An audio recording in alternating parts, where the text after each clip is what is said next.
What's the most clever thing you've ever seen? My 8-year-old son, Ben, has always had a mischievous streak, but what he pulled off last week left me speechless. It was a Saturday morning, and I was sitting at the kitchen table going through some bills while Ben played quietly in the living room, or so I thought. Out of the blue, he came into the kitchen with his hands behind his back and an innocent smile plastered on his face.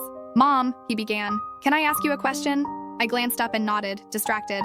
"If I clean the entire living room, like really clean it, can I have an ice cream later?" I chuckled. "Sure, but no shortcuts, okay?"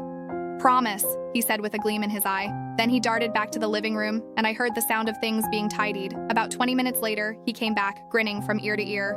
"All done. Come see." When I walked into the living room, I was genuinely impressed. The place was spotless. Toys were put away, books were neatly stacked, and even the cushions on the couch were perfectly fluffed. It looked better than it had in weeks.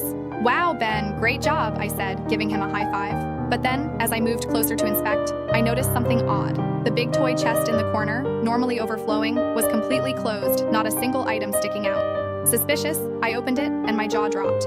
Inside was a chaotic mountain of every toy, book, and random item that had been lying around the house. "Ben," I called out, laughing despite myself. "What's this?" He peeked around the doorway, sheepishly holding his favorite stuffed dinosaur.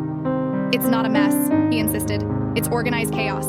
You said no shortcuts, but you didn't say how I had to clean." I couldn't help but burst out laughing. He wasn't wrong.